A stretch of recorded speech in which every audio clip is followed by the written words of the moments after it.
함께 하시며 우리의 예배를 받으시는 줄로 믿습니다. 말씀 가운데 우리와 함께 하시며 우리에게 복된 음성과 복된 하나님의 귀한 은혜의 시간으로 주님께서 인도하여 주시옵소서. 이 한 시간을 온전히 주님 앞에 의지하옵고 살아계신 예수님 이름으로 기도하옵나이다. 아멘. 오늘 함께 하실 이 창세기 24장은 아브라함이 자기 아들의 며느리를 구하는 그런 준비하는 그런 내용이 나오는 그런 장면입니다. 가정의 달 5월을 맞이해서 창세기 24장을 통해서 축복된 가정, 복된 가정의 원리가 무엇이고 어떤 가정이 하나님의 은혜 가운데 거하는 가정인지를 한번 살펴보도록 그렇게 하겠습니다. 우리 에이펙 성도님들은 최근에 이 창세기 바이블 스터디 때 다 공부를 한 내용이지만 오늘 다시 한번 이 말씀을 통해서 우리가 함께 복된 가정을 함께 경험하시는 그런 놀라운 은혜의 시간이 되기를 간절히 소원합니다. 자, 우리 가정에 있어서 가장은 아버지입니다. 아버지가 참 중요하죠. 아버지가 제자리에 있으면 가정이 흔들리지를 않습니다. 그런데 아버지가 흔들리면 가정이 흔들리게 될 수밖에 없습니다. 오늘은 아들의 결혼을 준비하는 아버지, 바로 그 사람 아브라함에 대해서 함께 말씀을 나누도록 하겠습니다. 아브라함은요, 자기 아내가 죽은 이후에 마지막 한 가지 일을 해야만 했습니다. 그것은 100세에 얻은 아들의 결혼 문제입니다. 부인이 먼저 세상을 떠나고 아브라함이 이 큰 일을 준비를 해야 합니다. 부인 없이 남자 혼자서 아들을 장가 보낸다고 하는 것은 결코 쉬운 일이 아니죠. 어려운 일입니다. 더더군다나 아브라함은 늙었습니다. 100세에 난 아들이니 그의 나이가 한 140세 정도는 됐을 즈음일 것입니다. 자, 1절 말씀을 우리 함께 읽겠습니다. 시작. 아브라함이 나이가 많아 늙었고 여호와께서 그에게 범사의 복을 주셨더라. 1절 처음에 보면 아브라함이 늙었다 하는 말이 있습니다. 늙었다라는 말은 좋은 말이기도 하지만 한편으로는 또 슬픈 말이기도 하죠. 마음은 젊은데 몸은 늙어갈 수밖에 없는 그러한 우리의 인생이죠. 10년 전이 다르고 1년 전이 다르고 그렇게 말씀들을 하십니다. 젊음은 영원하지 않습니다. 건강도 영원하지 않습니다. 젊었을 때는 모르지만 젊음이 지나고 가고 나면 그때가 얼마나 귀하고 좋은 때였는지를 나중에 깨닫게 됩니다.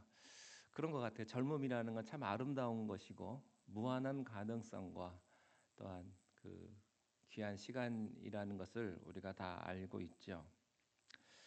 죽음을 앞에 두고 늙어가는 이 아브라함, 이제 그는 자기 자신의 죽음도 준비해야 합니다. 그런데 이 아브라함이 늙었는데 1절 말씀해 보니까 그 다음 말이 우리들에게 희망을 줍니다. 그것은 무엇이냐면 여호와께서 그에게 범사의 복을 주셨다. 아브라함 복 받은 사람이에요. 그는 복의 근원입니다. 그의 인생 전체가 하나님의 축복이었습니다.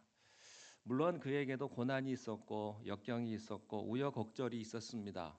환난이 있었습니다. 그렇지만 그의 인생 전체를 놓고 보면 아브라함은 하나님에게 축복을 받은 사람이었다라고 하는 겁니다. 여러분에게도 한때는 위기가 있었고 한때는 어려움이 있었고 또 지금도 어려움이 있지만 여러분의 인생의 끝이 하나님의 축복이 되기를 바랍니다. 여러분의 모든 삶을 놓고 보면 이게 하나님의 축복이다라고 고백할 수 있게 되시기를 바라요. 여기 중요한 단어가 하나 있는데 그것은 범사의 복을 받았다 하는 말입니다. 범사의 복을 받았다라고 하는 말씀은 어떤 특별한 사건에 복을 받았다라는 뜻이 아니고요. 만사의 모든 일에 하나님의 축복을 받았다라고 하는 것입니다. 특별한 복이 좋은 것은 아닙니다. 여러분 특별한 복을 받기 위해서는요, 여러분이 죽었다 살아나야 되고요, 병들었다가 고침 받아야 되고요, 큰 위기 가운데 벗어나야 특별한 복이 있는 거예요. 그러니까 특별한 게 별로 좋은 게 아니에요. 여러분은 항상 범사에 매사에 하나님의 축복을 경험할 수 있게 되시기를 바랍니다. 그냥 모든 일에 항상 복을 받으십시오. 자나깨나 눕거나 일어서거나 아브라함은 범사에 복을 받았습니다. 한 가지 더 생각할 것이 있는데요. 그것은 이 아브라함은 축복을 받았는데 이 축복은 내가 원해서 받을 수 있는 게 아니다라고 하는 것입니다. 누구든지 다 축복을 받고 싶어 하지요. 그러나 모든 사람이 축복을 받는 것은 아닙니다. 복의 근원이신 하나님이 복을 주셔야 하는 거예요. 하나님이 주셔야 내가 그 복을 받는 것입니다. 또 한 가지가 있습니다. 그것은 복이라고 하는 것은 축복이라고 하는 것은 내가 완전하거나 내가 실수가 없어서 받는 게 아니다 하는 겁니다. 만약 그렇다면 저와 여러분은요 복받기 어려운 사람입니다. 우리가 얼마나 실수를 많이 했습니까? 또 우리가 얼마나 복 받지 못할 짓을 많이 하고 삽니까? 그럼에도 하나님께서 우리들을 축복하시고 우리들에게 은혜를 베푸시는 것은 우리가 하나님의 자녀이기 때문에 관계 때문에 하나님께서 우리를 축복하는 것이지 여러분이 잘해서 똑똑해서 하나님이 축복을 주신 건 아니다라고 하는 겁니다. 사실 아브라함의 인생을 보면요. 아브라함이 잘해서 복 받은 건 별로 없습니다. 그렇지만 하나님께서 사랑을 하시고 은혜를 베풀어 주셨기 때문에 아브라함은 복을 받았다고 하는 것이죠. 이제 아브라함은요. 자기의 사랑하는 아내도 죽고 또 자기도 늙어가고 있었다고 하는 사실을 알았기 때문에 그가 아버지로서의 이제 마지막 해야 될 일, 아들의 결혼을 이제 준비를 하는 거예요. 자, 그런데 아브라함이 아들의 결혼을 준비를 하는데요. 그냥 하는 것이 아니라 믿음으로 한다고 하는 것입니다. 자, 2절 말씀을 함께 보겠습니다. 시작. 아브라함이 자기 집 모든 소유를 맡은 늙은 종에게 이르되 청하건대 내 허벅지 밑에 내 손을 넣으라. 아브라함은요. 자기 아들의 결혼식을 준비하기 위해서 자기 집에서 오랫동안 자기와 함께 일해왔던 이 늙은 종에게 맡기기로 작정을 합니다. 이 사람은 아브라함의 집의 모든 그 소유를 다 맡아서 관리하는 청직이었습니다. 돈을 맡길 수 있는 사람은 믿음직한 사람이죠. 이 사람은 믿을 만한 사람이고 신실한 사람이었습니다. 또한 이 사람에 대한 설명이 나오는데 이 사람이 늙은 종이었다. 이 늙었다는 말은 육체적으로 생물학적으로 늙었다라는 표현보다는 지혜로운 사람이었다. 늙었다라는 말은 지혜가 많다, 경험이 많다라는 뜻 아니겠습니까? 그래서 아브라함은요, 이 신실하고 믿을만하고 지혜가 많은 자기의 종에게 자기의 아들의 결혼 준비를 맡기는 모습을 볼 수가 있습니다. 자식을 가진 부모치고 자식의 결혼을 소홀히 준비하는 부모가 어디 있겠습니까? 다 나름대로 열심히 준비를 해서 결혼을 시키지요. 그러나 그 가운데 그 준비하는 가운데 어떻게 준비하느냐가 굉장히 중요하다고 하는 것입니다. 아들의 결혼식을 준비하는 아브라함. 자, 그런데 아브라함에게는요, 흔들리지 않는 어떤 원칙이 있었다고 하는 것입니다. 결혼을 우리가 그렇게 얘기하죠. 일륜지 대사다. 그래요. 결혼은 인생의 큰일입니다. 결혼처럼 중요한 일이 어디 있겠습니까? 그래서 많은 사람들이 결혼식 한다고 그러면 꼭 참석을 하죠. 인생엔 두 가지 중요한 일이 있지 않습니까? 결혼식과 장례식. 두 가지의 큰일이 있죠. 근데 사람들은요. 아주 큰일, 중요한 일, 아주 인생에 있어서 가장 중요하다고 생각되는 그 일을 원칙 없이 할 때가 많다고 하는 것입니다. 여러분, 중요한 것일수록 원칙이 필요합니다. 아브라함에게는 이런 원칙이 있었어요. 그건 뭐냐면 하나님께서 나를 축복해 주셨다면 내 자녀도 축복해 주실 것이다. 하나님께서 나를 여기까지 인도하셨다면 하나님은 내 자녀도 인도해 주실 것이다 라고 하는 그런 믿음이 있었다고 하는 거예요. 여러분들 그렇게 믿으시길 바랍니다. 그렇게 믿으세요. 믿으세요. 비록 자녀가 힘들더라도 지금은 좀 고난 속에 있을지라도 그렇게 믿으세요. 하나님은 내 자녀도 인도하실 것이다. 아브라함은요, 아이를 낳을 수 없는 100살에 아이를 낳았습니다. 또한 하나님께서 이삭을 번제물로 드리라고 했을 때 아브라함의 믿음을 보시고 어린 양을 준비해 주셨죠. 근데 아브라함은 그것들을 다 경험을 했어요. 그가 자녀를 100세에 낳았고 죽을 뻔했는데 하나님께서 죽이지 않고 건져 주셨다고 하는 이 과거의 경험이 그에게 이런 믿음을 준 거예요. 하나님은 나를 버리지 아니하신다. 하나님은 나를 사랑하신다. 그렇습니다. 여러분 지금까지 지내왔던 여러분의 인생을 한번 돌이켜 보십시오. 하나님은 여러분을 사랑하셨습니다. 그리고 하나님 여러분 버리지 않으셨어요. 때로는 힘들고 어렵고 고난 속에 있었지만 하나님은 여러분의 삶을 여기까지 인도해 주신 거예요.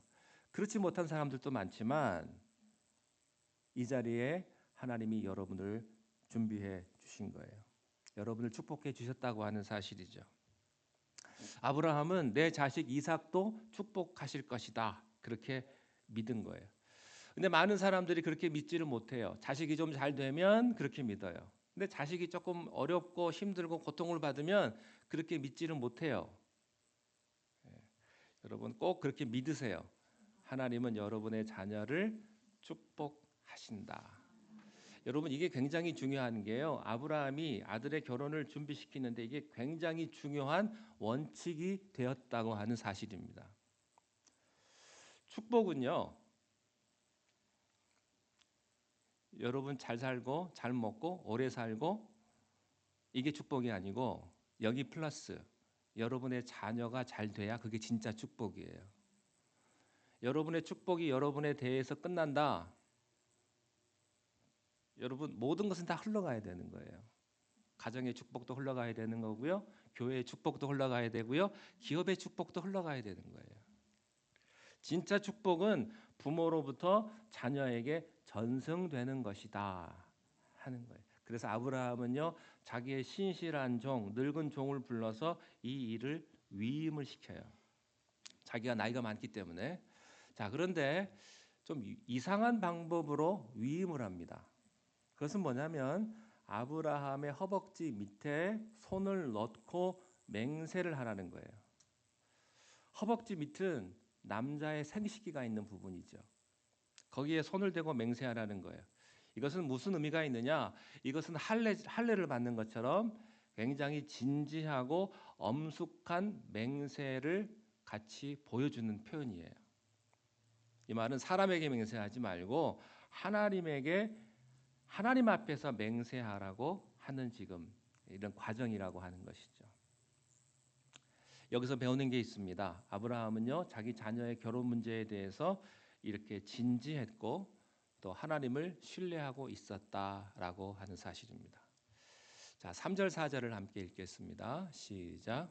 내가 너에게 하늘의 하나님 땅의 하나님이신 여호와를 가리켜 맹세하게 하노니 너는 내가 거주하는 이 지방 가나안 족속의 딸 중에서 내 아들을 위하여 아내를 택하지 말고 내 고향 내 족속에게로 가서 내 아들 이삭을 위하여 아내를 택하라. 택하라. 결혼을 하는데 원칙이 있어요. 하나님께서 이 결혼을 준비하실 것이다라고 믿음이 있었지만 그렇다고 해서 하나님이 그 여자를 눈앞에 보여주게 하는 건 아니거든요. 뭐 지도처럼 상세하게 이렇게 가르쳐 주시는 건 아니에요. 하나님이 때로는 지도로도 우리의 인생을 인도하시지만 하나님은 우리 인생 전체적으로 나침판을 가지고 인도하시는 경우예요. 자, 원칙은 뭐냐면 첫째, 결혼은 하나님이 주관해 주신다고 하는 원칙이에요. 그래서 아브라함은 신실한 중매인을 택한 것입니다. 두 번째, 3절에 보면 너는 내가 거주하는 이 지방 가나안 족속의 딸 중에서 내 아들을 위하여 아내를 택하지 말아라 하고 하는 이런 원칙이 있었어요. 이방인의 여자를 데려오지 말라고 하는 원칙이 있었다는 거예요. 이 원칙은 하나님이 가르쳐 주신 게 아니에요. 자기가 경험을 한 거예요. 자기가 살고 있었던 땅에 많은 이방 핵족속 사람들을 보면서 그들을 실제로 보았기 때문이죠. 이방 사람들은 우상을 숭배하고 하나님을 경배하지 않고 성적으로 부패하고 도덕적으로 타락한 그 이방 세계를 누구보다도 잘 본 거예요, 아브라함이. 그리고 그런 문화 속에서 자란 자녀는 안 된다라고 하는 것입니다. 이것은 무엇을 의미합니까? 결혼은 영적으로 순결해야 된다 하는 것입니다. 결혼에서 중요한 것은요, 육체적인 순결도 하지만 육체적인 순결이라고 하는 것은 내가 원하지 않는 상태에서도 잃어버릴 수 있는 거예요. 더 중요한 것은 무엇이냐면 영적인 순결이라고 하는 거죠. 이방 족속 여자를 고르지 말아라라고 하는 원칙이 자기에게 있었다고 하는 거죠. 우리는 예수 믿는 집안에서 태어난 사람이요, 예수 안 믿는 집안에 가서 평생을 고생하는 모습을 보는 경우도 있어요. 결혼을 결정할 때는 그 남자가 좋은 신랑과 같고 또 그때는 멋있는 결혼 같았지만 막상 결혼하고 나니까 전혀 생각과는 다른, 여러분 결혼하기 전과 결혼한 후가 다르지 않습니까? 연애 아무리 오래 해보세요. 그 사람 대해서 알 수 있나? 몰라요. 결혼하고 나서 평생을 살아도 모르는 게 인간인데 뭘 보고 알겠어요? 그 사람이 어떤 사람이라는 걸 모르는 거예요. 그래서 겉보기에는 굉장히 좋은 사람 같았고 좋은 집안 같았지만 결혼해서 굉장히 고생하고 아파하고 눈물 겪고 기막힌 고통 속에 사는 사람들을 우리가 많이 봐요. 세 번째, 아브라함의 결혼의 원칙은요, 이삭의 아내는 하나님이 택하신 족속 중에서 골라야 한다고 하는 거예요. 거기 4절 말씀해 보니까 내 고향 내 족속에게로 가서 내 아들 이삭을 위하여 아내를 택하라 그랬어요. 일반적으로 사람들은요, 사람을 고를 때 세상적인 기준에 의해서 사람을 선택을 합니다. 그 사람의 외모, 재산, 학벌, 그 모든 것들을 굉장히 중요하게 생각을 하죠. 여러분, 세상 사람들이 결혼을 생각을 할 때는요, 제일 중요한 게 뭐겠어요? 예수 믿는 사람도 사실은 별반 다르지 않더라고요. 결혼할 때 보니까. 세상 보는 것들을, 세상 사람들이 보는 건요, 대체적으로 겉으로 보이는 것들을 많이 보죠. 뭐 이런 얘기 있지 않습니까? 여자가 얼굴이 예쁘면 3일을 사랑하고 3일이 좋고, 여자가 마음씨가 고우면 30년이 좋고, 여자가 음식 솜씨가 좋으면 평생이 좋다, 평생 사랑스럽다, 그런 말 있지 않습니까? 근데 재밌게 또 요즘 이런 말도 있어요. 여자가 예쁘면 3일 가고 마음씨가 고우면 30년이 가고 돈이 많으면 평생 간다. 이런 얘기도 있더라고요. 이게 남자 버전도 있어요. 남자가 잘생기면 3일이 좋고 능력이 출중하면 평생 간다. 이게 다 뭐예요? 사람들은 다 외모를 본다는 거죠. 네. 외모를. 남자는 여자의 외모를 봐요. 예쁘냐 예쁘냐 안 예쁘냐, 이게 제일 중요한 거예요. 예수 믿는 사람들도요, 이 사람이 예수 믿는지 안 믿는지는 사실은 별로 중요하지 않아요. 우리는요, 제일 중요한 것을 중요하지 않게 생각하는 경향이 있어요. 그리고 우리는 중요하지 않은 것들을 굉장히 중요하게 생각하는 경향도 있습니다. 가장 중요한 기준은요, 내 기준도 아니고 자기 사랑의 기준도 아니고 세상적인 기준도 아니에요. 하나님이 택한 사람이어야 한다고 하는 것이죠. 이 원칙을 아브라함이 가지고 있었던 거예요. 하나님 중심의 가정에서 태어난 자녀를 원했던 것이죠. 자, 그런데 이것보다도 더 중요한 원칙이 있습니다. 그것은 뭐냐면 그 당사자가 하나님을 신뢰하는 여자여야 한다고 하는 거예요. 아무리 신앙적인 가정에서 태어났다 하더라도 본인 자신이 믿음이 없으면 아무 소용이 없는 거 아니겠습니까? 우리는 그런 것들을 많이 봐요. 아, 저 사람이 목사 집안이고 장로 집안이고 전통적으로 기독교 3대 집안이었는데 막상 결혼해서 들어가 보니까 맹탕이에요. 아무것도 없어요. 중요한 것은요, 본인 자신이 믿음을 가지고 있어야 되고 하나님을 신뢰하는 그런 영적 센스를 가진 사람이어야 한다는 것이 바로 아브라함의 원칙이었다라고 하는 것이죠. 자, 5절 6절을 보겠습니다. 시작. 종이 이르되 여자가 나를 따라 이 땅으로 오려고 하지 아니하거든 내가 주인이 아들을 주인이 나오신 땅으로 인도하여 돌아가리이까. 아브라함이 그에게 이르되 내 아들을 그리로 데리고 돌아가지 아니하도록 하라. 자, 믿음이 있고 지혜로운 이 종이 이런 질문을 아브라함에게 합니다. 자, 만일 하나님의 도우심으로 자, 이런 여자를 만났다고 한번 만납니다. 자, 만났다고 합시다. 자, 그런데요. 여기 집중하세요. 그 여자가 있는지 없는지는 가봐야 되는 거 아니에요? 미래를 누가 알아요? 아무도 모르죠. 예, 다 몰라요. 모르죠. 그래서 믿는 거예요. 보통 자녀들이 나이가 많잖아요. 그러면 부모님이 조급해집니다. 빨리 보내야 되는데 그러면 조급한 마음에 쉽게 원칙을 포기합니다. 본인도 원칙을 버리죠. 그 결과 어려운 일을 겪게 되는 거죠. 자, 그런데 그런 사람이 있는지 없는지는 가봐야 아는 거예요. 하나님께서 예비하신 그 사람이 있는지 없는지는 가봐야 아는데, 자, 그런 여자를 내가 발견했다고 칩시다. 지금 종이 지금 아브라함에게 얘기를 하는 거예요. 이 종이 말합니다. 그런데 그 여자가 안 오겠다고 하면 어떡합니까? 그랬더니 아브라함이 대답을 해요. 그 대답은 간단합니다. 안 하겠다고 하면 미련 없이 포기해라. 7절 8절 함께 읽겠습니다. 시작. 하늘의 하느님 여호와께서 나를 내 아버지의 집과 내 고향 땅에서 떠나게 하시고 내게 말씀하시며 내게 맹세하여 이르시기를 이 땅을 너의 씨에게 주리라 하셨으니 그가 그 사자를 너보다 앞서 보내실지라. 내가 거기서 내 아들을 위하여 아내를 택할지니라. 이 말씀을 보면 아브라함이 하나님을 굳게 신뢰하고 있었다고 하는 사실을 발견합니다. 하나님께서 나를 부르시고 여기까지 인도하셨는데 어찌 여자를 준비하시지 않겠느냐. 분명히 그 여자의 마음속에도 하나님을 이해하는 영적 이해력이 있는 여자일 것이다. 이렇게 아브라함이 생각을 한 거예요. 이런 여자를 기대하는 거죠. 믿음의 집에서 자라고 본인 자신이 영적인 센스와 있는 이해력을 가진 그런 여자를 기대하고 있는 것입니다.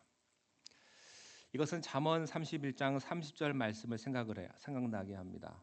고운 것도 거짓되고 아름다운 것도 헛되나 오직 여호와를 경외하는 여자는 칭찬을 받을 것이라. 아브라함의 마음속에는 이런 게 있었습니다. 내 자녀를 축복해 주실 것이고 내 자녀를 통해서 하나님이 영광을 받으실 것이다. 여러분에게도 이런 믿음이 있게 되시기를 바랍니다. 우리의 문제는요, 너무나 조급하고 참지 못하고 기다리지 못하는 데 있습니다. 하나님의 일을 막는 것은요, 다른 사람이 아니라 우리의 조급한 마음이에요. 참지 못하고 기다리지 못하고 인내하지 못하는 그런 마음 때문에 일을 그릇되게 할 수도 있다고 하는 사실이죠. 자, 8절 말씀 다시 한번 읽을까요? 8절 시작. 만일 여자가 너를 따라오려고 하지 아니하면 나의 맹세와 너와 상관이 없나니 오직 내 아들을 데리고 그리로 가지 말지니라. 아브라함은 종에게 말합니다. 그 여자가 쫓아오지 않거든 미련 없이 포기해라. 그렇습니다.